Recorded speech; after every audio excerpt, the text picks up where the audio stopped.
Republic of Liberia for the statement just made, and I request protocol to escort His Excellency. The Assembly will hear an address by His Excellency Felix Tshisekedi Tshilombo, President of the Democratic Republic of Congo. I request protocol to escort His Excellency.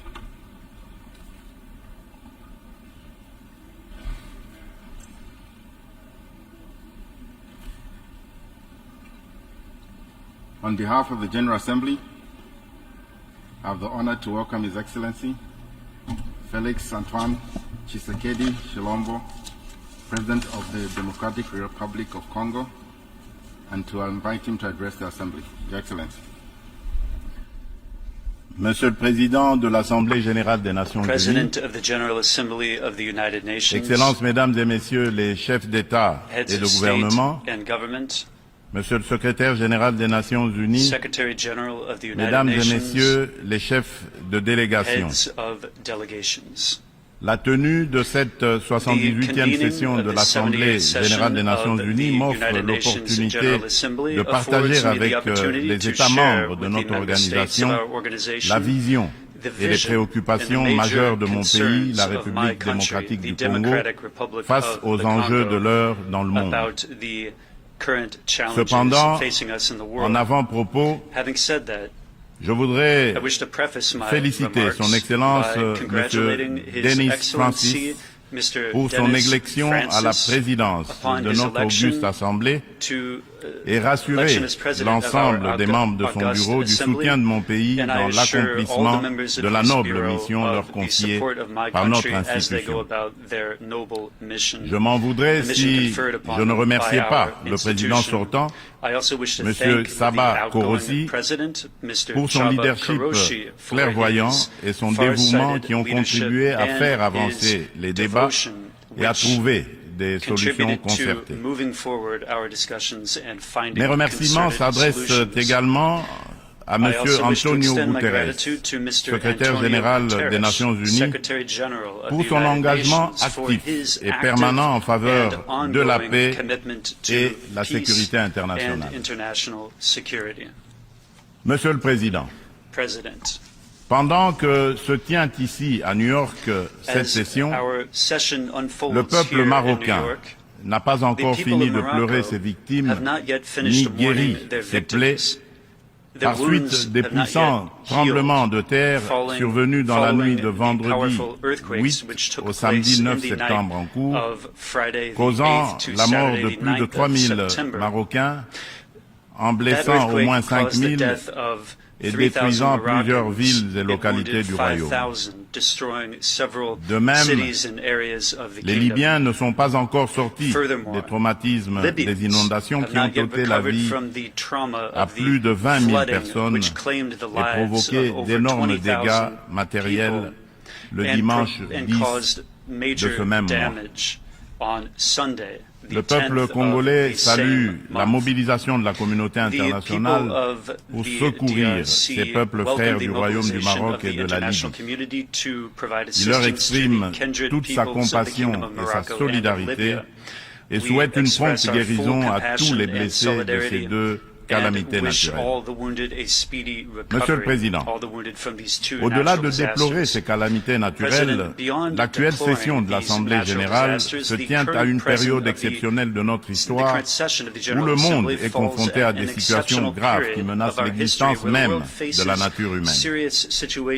À la guerre en Ukraine qui entraîne la crise alimentaire, marquée par une flambée des prix et une pénurie de denrées de première nécessité, s'ajoute l'aggravation des effets du réchauffement climatique, des conflits armés qui continuent à faire rage ici et là. Ces crises, qui se renforcent mutuellement, mettent au défi le système multilatéral et la coopération internationale. Or, maintenir la paix et la sécurité internationale, garantir la justice et les droits humains, favoriser le progrès social, instaurer les meilleures conditions de vie, sont en effet des vœux unanimes et intemporels de tous les peuples du monde qui doivent par conséquent demeurer au centre de notre action collective suivant une approche réellement multilatérale et inclusive. Nous sommes interpellés à travailler ensemble en vue de répondre à ces défis qui sont de portée existentielle. C'est pour cette raison fondamentale que je salue la pertinence du thème central annuel de cette session, intitulée « Rétablir la confiance et raviver la solidarité mondiale, accélérer l'action menée pour réaliser le programme 2030 et les objectifs de développement durable en faveur de la paix, de la prospérité, du progrès et de la durabilité pour tous ». Cette thématique place les valeurs de solidarité et de confiance au cœur des facteurs de la relance et l'accélération des solutions aux défis mondiaux étroitement imbriqués afin que faire progresser la paix, la sécurité et le développement durable. Ces deux valeurs prennent tout leur sens dans le contexte de crise que nous vivons aujourd'hui. À ce sujet, il est essentiel de rappeler qu'à mi-chemin vers l'atteinte des ODD en 2023, sous l'effet conjugué des catastrophes climatiques, des conflits récurrents, de la récession économique et des effets persistants de la pandémie de Covid-19, les inégalités et la pauvreté se sont aggravées. La faim et la malnutrition sont en augmentation. Les besoins humanitaires et les déplacements de population atteignent des niveaux records. Et les catastrophes climatiques et environnementales plongent le monde dans un risque systémique et existentiel des plus graves. Pour venir à bout de ces fléaux, qui sont des menaces réelles à la paix et à la sécurité internationale, ainsi qu'un obstacle majeur à la prospérité et au progrès des nations, il est évident que la mutualisation des énergies et une approche multilatérale dans la confiance réciproque et la solidarité sont des atouts majeurs et indispensables. Monsieur le Président, le maintien de la paix et de la sécurité internationale constitue le fondement et l'objectif primordial de la création de l'Organisation des Nations Unies. Ceci requiert plus de détermination et d'engagement de tous face à toute menace contre la paix et la sécurité dans le monde. Les peuples africains ne comprennent pas souvent l'attitude équivoque, la politique de deux poids, deux mesures, les ambiguïtés et atermoiements de notre organisation, plus particulièrement de son Conseil de sécurité, dans certaines crises politiques et sécuritaires qui sévissent en Afrique, parfois depuis plusieurs décennies. C'est le cas notamment de la crise oubliée du Sahara occidental qui déchire deux pays frères, l'Algérie et le Royaume du Maroc, et dure depuis plusieurs décennies.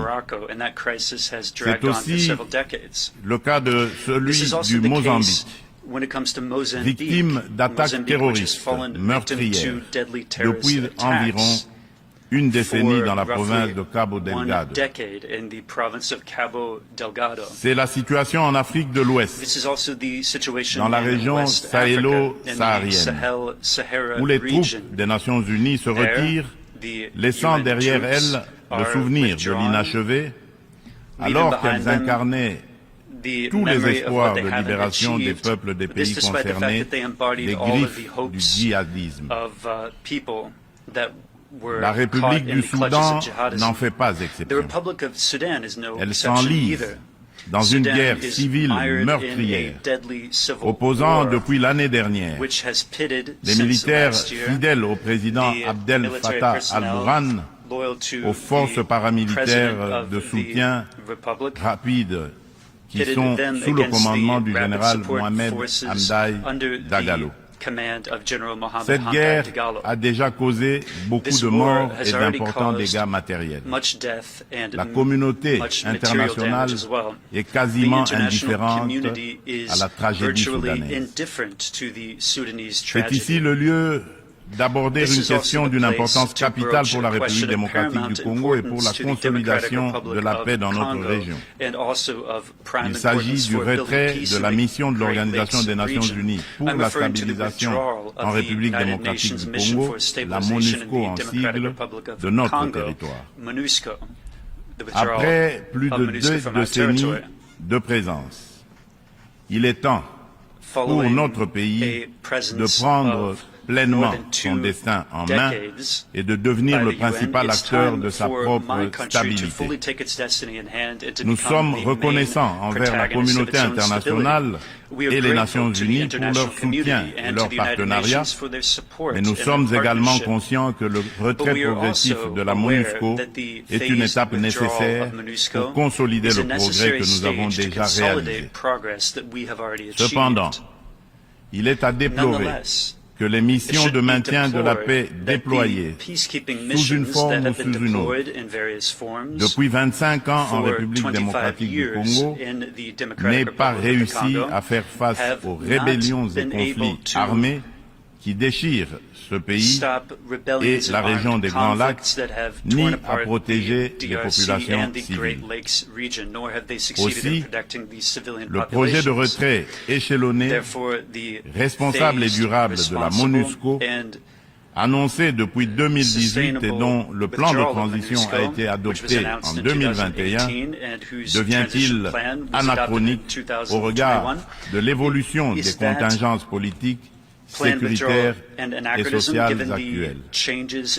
Il est donc illusoire et contre-productif de continuer à s'accrocher au maintien de la MONUSCO pour restaurer la paix en République démocratique du Congo et stabiliser celle-ci.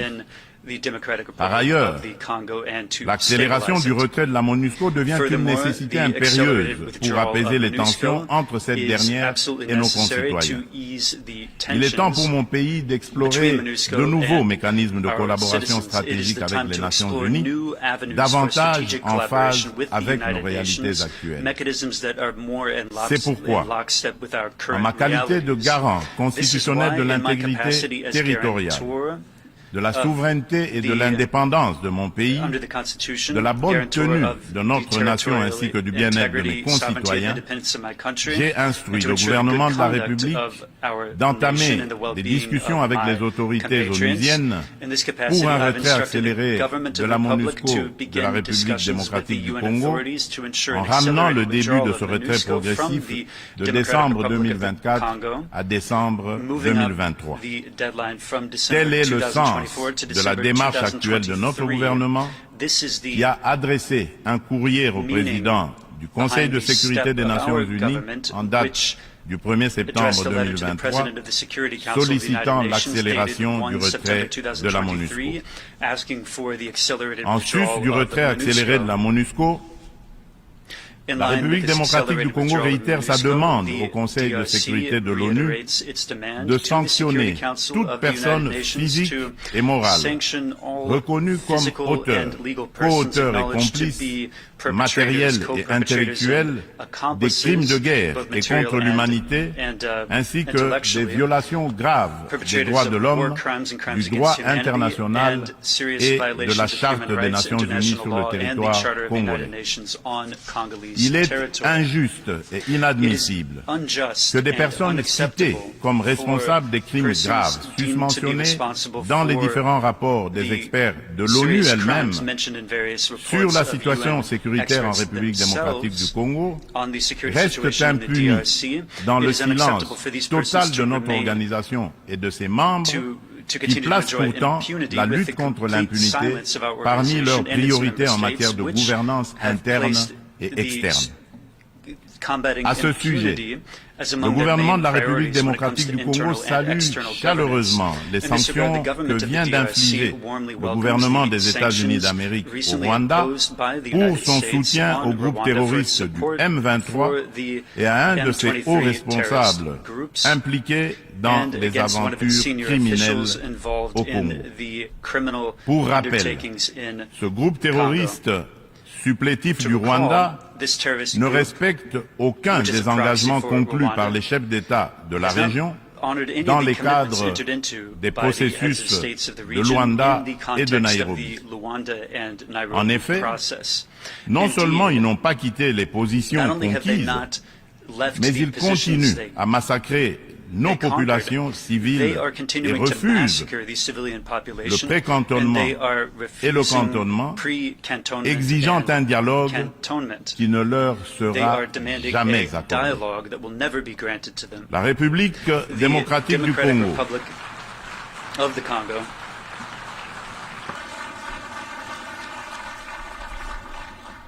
La République démocratique du Congo espère que les autres États suivront ce bon exemple montré par les États-Unis d'Amérique de soutien à la lutte commune contre l'impunité et au triomphe des idéaux de justice et de solidarité entre les peuples. Le gouvernement congolais attend de la prochaine réunion du Conseil de sécurité qu'il accorde une attention toute particulière à sa requête et qu'il soit constructif dans la gestion du processus délicat et laborieux de paix dans notre pays. Monsieur le Président, un autre défi qui préoccupe au plus haut point du monde est celui du réchauffement de notre planète. Point n'est encore besoin de rappeler que l'augmentation de la température depuis quelques décennies affecte la VO, dont les 27 COP, conférence des pays membres de la Convention de l'ONU pour la lutte contre les changements climatiques, et de multiples résolutions et recommandations adoptées à ces différentes instances. Le réchauffement de la planète est loin de se maintenir à 1,5 degré Celsius. Bien au contraire, à la COP 27 tenue à Sharm el-Sheikh, en Égypte cette année, des inquiétudes se sont manifestées sur une tendance à la hausse de cette température. Ce constat peu rassurant appelle sans doute à la revisitation de nos approches et des politiques adoptées. Dans ce cadre, le sommet africain sur le climat qui vient de se tenir à Nairobi au Kenya, sous la direction conjointe de l'Union africaine et de la République du Kenya, du 4 au 7 septembre dernier, a été une initiative salutaire et très opportune qui traduit la détermination de l'Afrique à participer activement au traitement de cette question vitale et de compter désormais comme un poids lourd incontournable dans la solution du réchauffement planétaire et de l'économie du futur plus verte et responsable. Les Africains sont sortis du sommet avec un cahier de charges commun, contenu dans la déclaration de Nairobi et axé notamment sur la réforme de l'architecture du système financier international pour plus d'équité, la restructuration et l'allègement des dettes de leur pays, la transformation locale de leurs produits et la mise en place d'un régime de taxation de carbone incluant une taxe sur le commerce des combustibles fossiles, ainsi que sur le transport maritime et aérien. Ils ont rappelé également aux riches pollueurs un engagement pris en 2009, mais non encore honoré jusqu'à ce jour, de fournir 100 milliards de dollars américains en financement climatique. La République démocratique du Congo demande aux Nations unies et à l'ensemble de la communauté internationale de prêter une attention particulière aux revendications légitimes de l'Afrique. Dans ce cadre, mon pays appelle à la création d'un marché carbone équitable et des prix incitatifs tout en renforçant l'efficacité des financements climatiques. Il espère une opérationnalisation rapide de l'article 6 de l'accord de Paris et soutient l'idée des partenariats mutuellement bénéfiques entre l'État et les secteurs publics. C'est dans la même logique que la République démocratique du Congo réitère sa disponibilité de coopérer avec tout partenaire, public ou privé, pour mettre en valeur ces minerais stratégiques en vue de la transition écologique et a pris des engagements courageux, notamment ceux de consacrer 30% de la superficie de son territoire national à la préservation de la biodiversité et de déposer une contribution prévue déterminée comportant des mesures d'atténuation axé sur 4 secteurs prioritaires, l'agriculture, les forêts, l'énergie et les transferts de technologies, ainsi que des mesures d'adaptation. Monsieur le Président, le multilatéralisme et le respect d'un système mondial fondé sur des règles ont soutenu la paix, la sécurité, la santé et la prospérité dans de vastes parties du monde depuis 78 ans. Les Nations Unies incarnent ces principes et restent un acteur indispensable pour faire face aux menaces existentielles contemporaines, qu'il s'agisse de la crise alimentaire actuelle, du changement climatique, du terrorisme, ainsi que des pandémies et de la prolifération nucléaire. Aucune de ces menaces mondiales critiques ne peut être résolue par des nations agissant seules, aussi puissantes soient-elles. Tout cela exige une coopération multilatérale. Pour conserver la confiance de la communauté internationale, l'Organisation des Nations Unies doit montrer qu'elle est capable de s'adapter au temps présent et de relever avec efficacité et responsabilité les défis d'aujourd'hui. Aussi, pour donner un nouveau départ au multilatéralisme, la réforme de la Charte des Nations Unies sur les points clés, Conseil de sécurité, veto, chapitre 7, recours à la force, est-elle indispensable, mais ne serait pas suffisante. Les chantiers ne manquent pas. La coordination et la coopération entre les différentes institutions et agences des Nations Unies sont imparfaites. Des problèmes globaux sont abordés plusieurs fois dans différentes enceintes, sous des angles différents, de façon contradictoire. D'autres ne le sont jamais, nulle part. Chaque bureaucratie internationale entend persévérer dans son être. À ce sujet, la demande pressante et incessante de mon pays et de l'Afrique tout entière est d'élargir le Conseil de sécurité des Nations Unies en tant qu'organe pilote et décisionnel de l'ONU, afin de pouvoir intégrer en son sein 2 représentants du continent africain en qualité de membres permanents aux fins de consacrer un équilibre géographique juste et représentatif. D'où la pertinence et la nécessité de réformer notre organisation vieille de 78 ans, qui accuse certaines limites face aux mutations actuelles et à la dynamique internationale, afin de lui donner plus d'inclusivité, aussi bien dans sa composition que dans son processus de prise de décision, qui désormais devra prendre en compte la voix de l'Afrique. Monsieur le Président, avant de clore mon propos, permettez-moi du haut de cette tribune de revenir sur la question des violences faites aux femmes dans le contexte de guerre et des conflits armés. Il n'est un secret pour personne que la République démocratique du Congo est l'un des États africains où les violences sexuelles contre la femme sont les plus déconcertantes, du fait notamment des décennies de conflits armés. Afin de soulager les souffrances des femmes victimes des violences liées au conflit et de réparer un tant soit peu le préjudice leur causé, mon pays a mis en place des mécanismes institutionnels spécifiques. Il s'agit notamment du Fonds national de réparation des victimes des violences sexuelles liées au conflit et des victimes des crimes contre la paix et la sécurité de l'humanité, le FONAREV, créé en décembre 2022. Dans le prolongement de ces initiatives de protection et de promotion de la femme, la République démocratique du Congo s'emploie inlassablement à changer le regard des hommes sur les femmes, notamment en bannissant les structures sociétales qui créent des barrières à l'épanouissement de la femme, ainsi que les dynamiques de pouvoir qui sous-tendent les relations hommes-femmes. En effet, les compétences et les ressources données aux femmes ne suffisent pas à elles seules pour changer leurs conditions. Il est indispensable, en plus, de changer les dynamiques sociales au sein des couples, des familles et des communautés.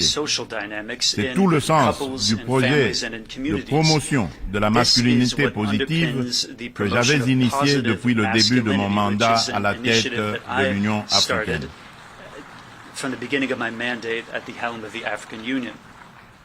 Monsieur le Président de l'Assemblée générale des Nations unies, Excellences, Mesdames et Messieurs les chefs d'État et de gouvernement, Monsieur le Secrétaire général des Nations unies, Mesdames et Messieurs les chefs de délégation, pour conclure, je voudrais confirmer une fois de plus qu'à la fin de cette année, des élections générales seront organisées en République démocratique du Congo dans les institutions à mandat électif jusqu'au niveau des communes. En vue de garantir leur succès, toutes les parties impliquées se mobilisent activement. La Commission électorale nationale indépendante, la CENI, a déjà convoqué le corps électoral et publié les listes des candidats pour les législatives nationales et provinciales ainsi que les municipales. Des dispositions sont prises pour assurer la transparence, l'inclusivité, l'égalité des chances et la crédibilité des prochains scrutins. Des invitations ont déjà été lancées aux institutions internationales et organisations non gouvernementales spécialisées en la matière pour mandater leur mission d'observation électorale afin d'accompagner le processus et d'aider l'État congolais à consolider sa jeune démocratie. L'ONU est invitée aussi à y jouer un rôle important par ses institutions spécialisées. Le gouvernement congolais remercie déjà celles des institutions et ONG invitées qui sont déjà à pied d'œuvre.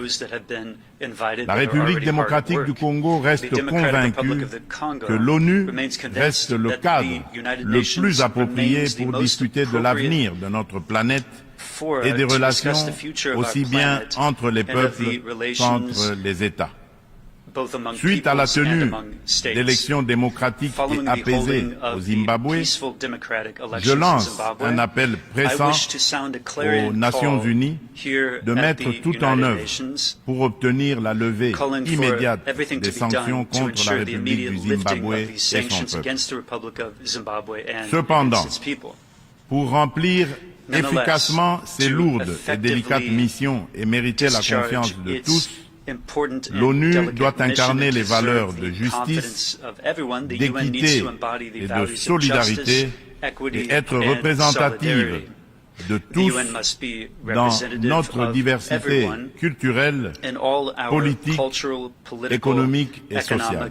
C'est là tout le sens de sa réforme sur laquelle les Africains ne cessent de revenir et du combat que nous devons tous mener. Je vous remercie.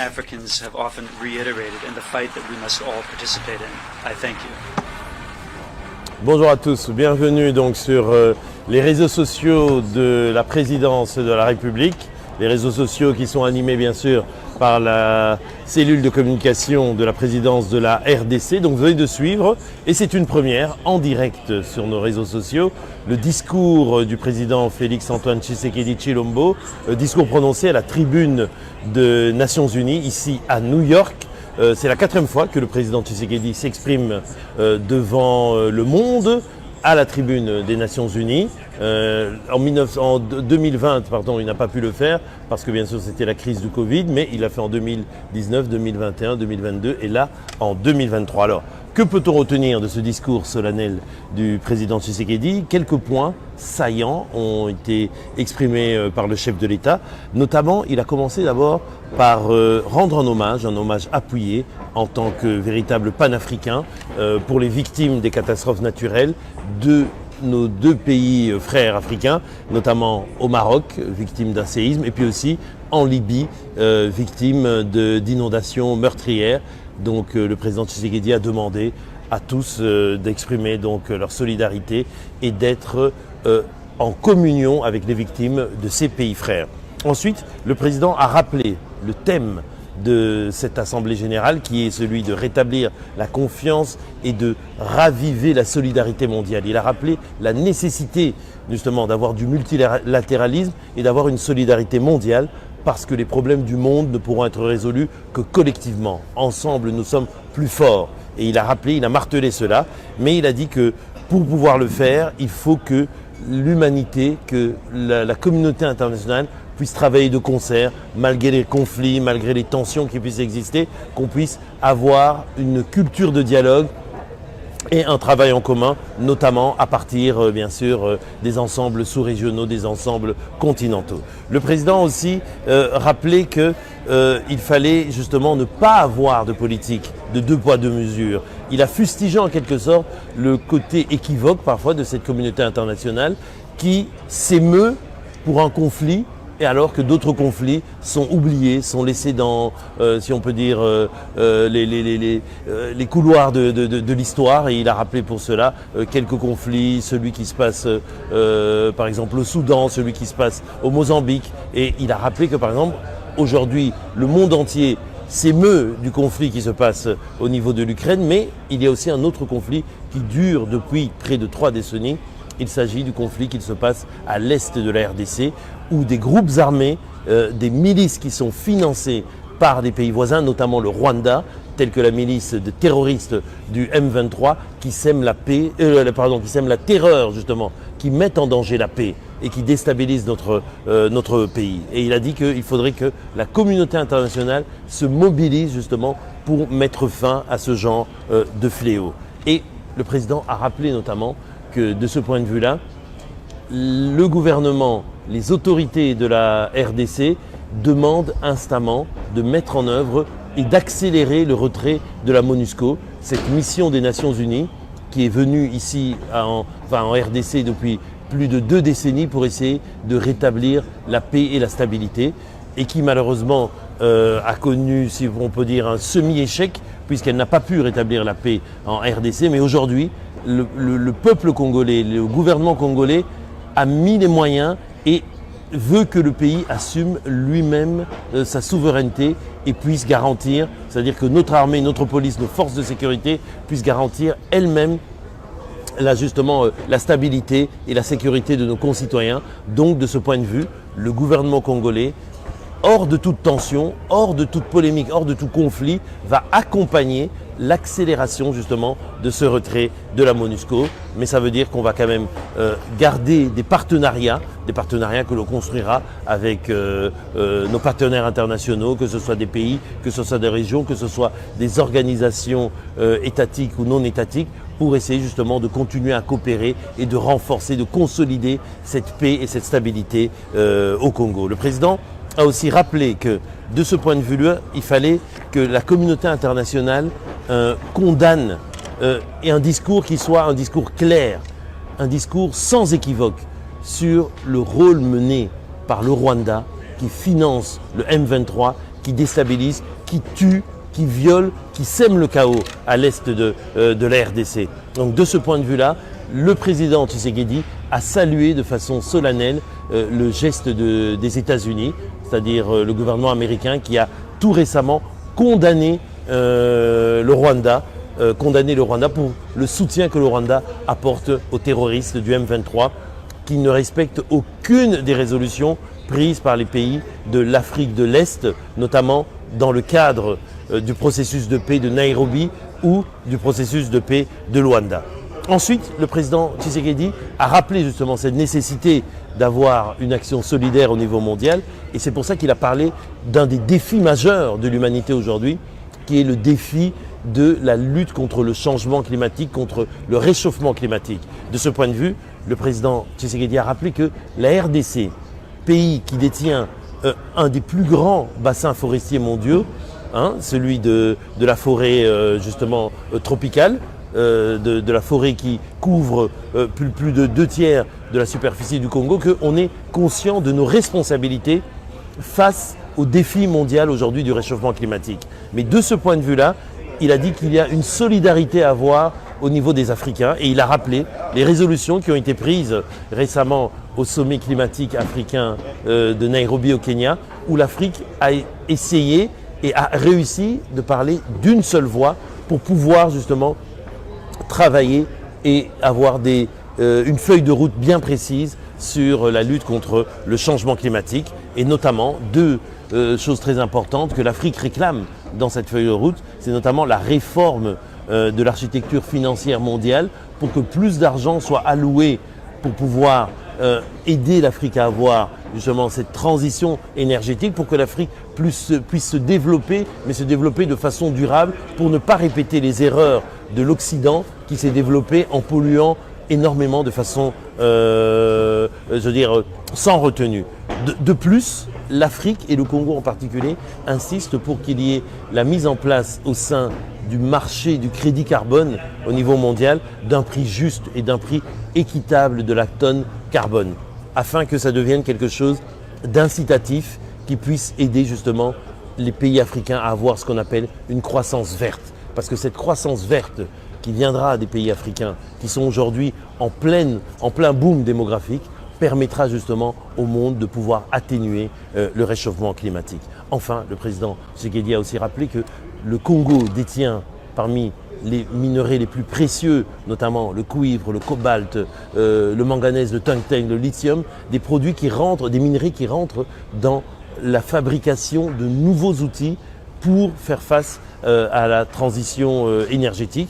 Et de ce point de vue-là, le Congo est ouvert pour essayer de nouer des partenariats mutuellement bénéfiques afin de pouvoir exploiter ces minerais de façon durable bien sûr, mais tout en transformant ces minerais au Congo, en Afrique, pour pouvoir capter une partie de cette plus-value et créer de l'emploi et donner de l'emploi à notre jeunesse qui représente aujourd'hui près de 70% de notre population. Il a dit aussi que le Congo, conscient de ses responsabilités, s'était engagé à consacrer 30% de la superficie de son territoire à la préservation de la biodiversité. C'est aussi un défi auquel l'humanité est confrontée. Enfin, le président a parlé aussi du multilatéralisme au niveau des organisations des Nations Unies, notamment justement l'ONU, où il se trouve actuellement, pour rappeler cette revendication africaine qu'il s'agit de demander qu'aujourd'hui, vu le poids démographique de l'Afrique, vu son importance dans l'économie mondiale et la géopolitique mondiale,